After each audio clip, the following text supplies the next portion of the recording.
Hello and welcome to day 2 of the Intergalactic Aerospace Expo. It is RSI Day. I want to take a look around the Expo Hall very quickly, see what's available to buy, talk to you about it, all that sort of jazz. What's new in the holodeck? What's here to see? I'm gonna push a button. What's this? Dreams accomplished? Some historians credit Robert Space Industries with the invention of modern spaceflight. For founder Chris Roberts, the prospect of making space travel more accessible was a lifelong dream, and when his company unveiled their prototype, Quantum Core Engine in 2075, suddenly, space travel didn't seem that fantastical anymore. Nice. Good job, Chris. Chris Roberts actually making space travel possible IRL, apparently. So we've got the Constellation series, as we can see here, available. You all know them. You know them. They're all here. I like the Constellation Taurus the most. Is this the Taurus? Maybe. They all look the same to me at this distance. So the Constellation Taurus, it's there. That's the Constellation Taurus. That's my favourite because it's the cheapest, most stripped down one, and I think it's great for multi-role sort of gaming, playing Star Citizen Venus. We got the Auroras in a hall as well, and the Mantis. You know what? I might miss that out. Maybe you'll see that like 10 seconds of that. What I'm interested in is having a look downstairs at the Scorpius, Perseus, and Polaris sort of holodeck models, and then we'll have a look at actually what's on sale. So you can rent all of these ships if you want to. So grab a Constellation, go, you know what? I want to try out the Aquila. Bam, go up to it. Hold F, rent it. Get it for like 48 hours or so. Fantastic, perfect. There's nothing super that I want to try out on RSI Day, to be honest. There's some cool stuff that I might want to purchase. Ships-wise, I do think I have all the ships that I want. But I am more interested in looking at the holodeck and some of those ships that have yet to come out. So down here we do have an empty space for yoga. But we also, on the other side, have that RSI rover. The Erzert. People love the Erzert. I'm very much looking forward to the Spartan, which is in-game now, so we don't have to look forward to it. That's a good point. It's actually in-game. We don't have to talk about it as a leak anymore. And in the holodeck today, we have the beautiful X-Wing, as we can see here. This is the Scorpius. Yeah, Scorpius, heavy fighter, two-seater. One person controls a turret which can move from the top to the bottom, which is pretty cool. And it's got a load of forward-facing firepower, and wherever the turret's pointing as well, firepower. So you can have that sort of like defending your rear or shooting up front. I think a lot of people are looking forward to it. When an adaptable bi-wing configuration and revolutionary rail-mounted remote turret, or with the Scorpius offers unprecedented fire coverage, allowing for both defensive and assault-minded applications, probably. People just push you around in this. It's all good. Everyone's excited about the Expo. Got the RSI Perseus, one of my favourite ships. It is currently in concept.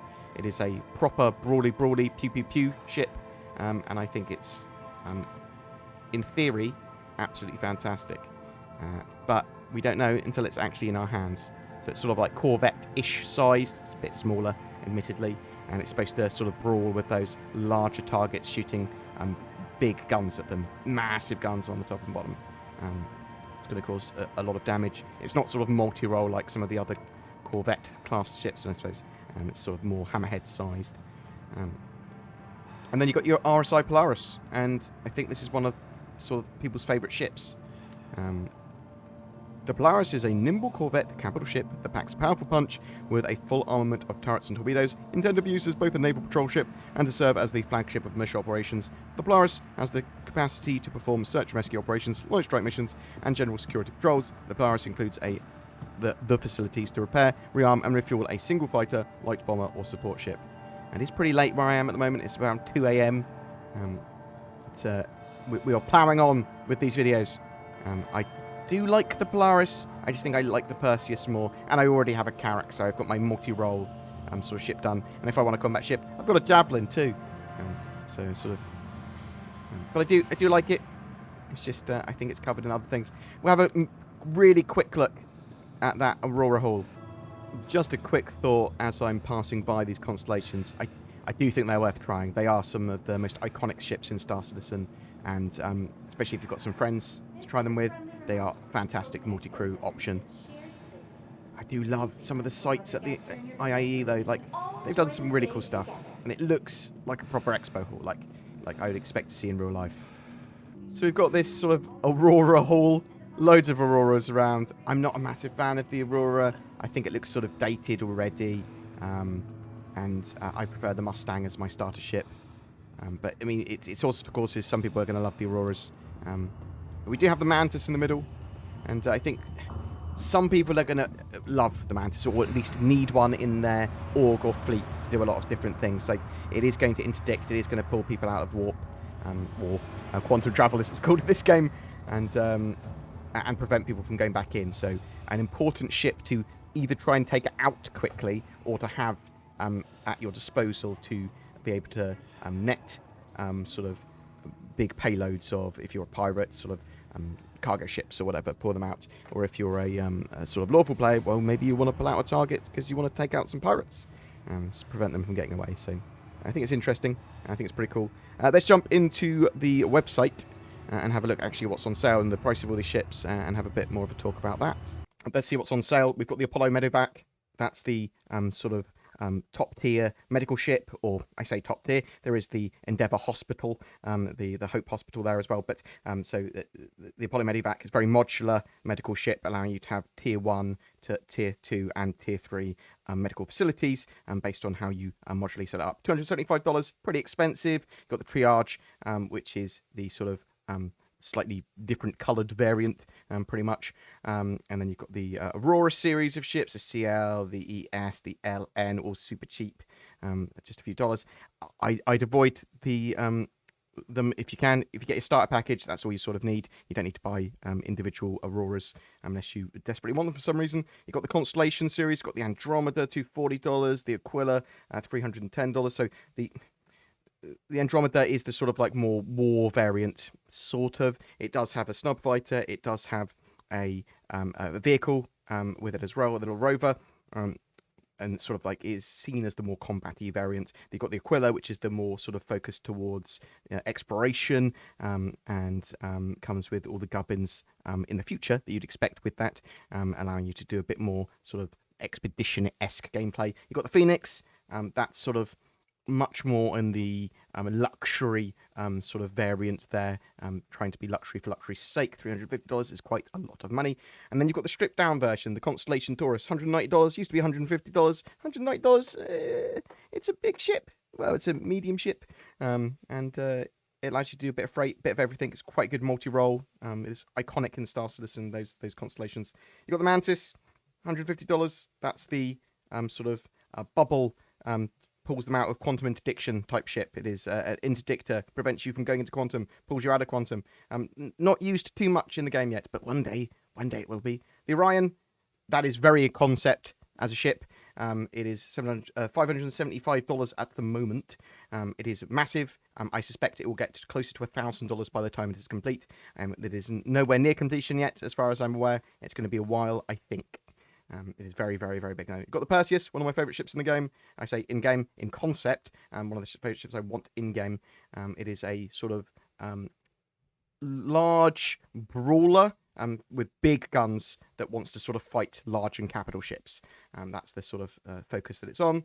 You've got the Polaris, $750. It's expensive, but it is a very good multi-role ship of war, torpedo sort of corvette as its focus, but it's got room for a snub. You've got the Scorpius, got a 2-seater heavy fighter, cool little turret on there.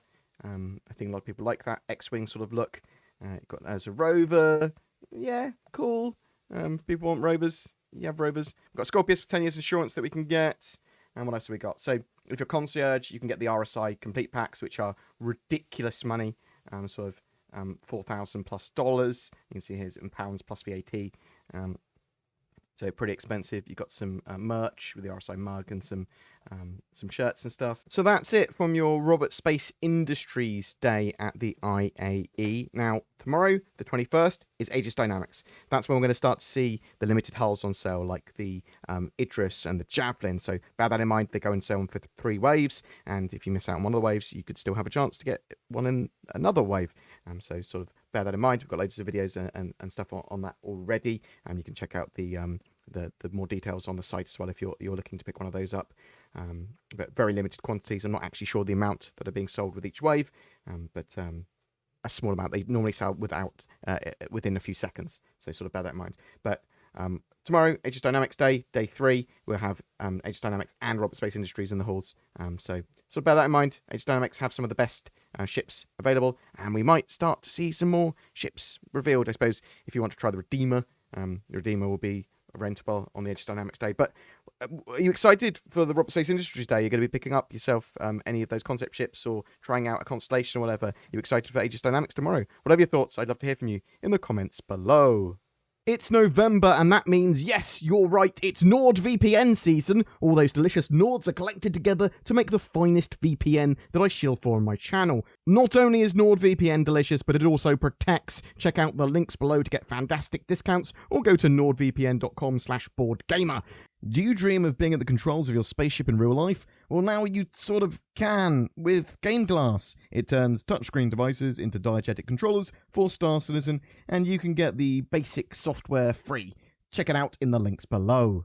Every month we have a ship giveaway as well. This time it's for a Mercury Starrunner, a multi-crew ship that will let you do a bit of everything in-game now. Or at least most things. Lots of things in-game now. In the future it might allow you to do smuggling and data running too.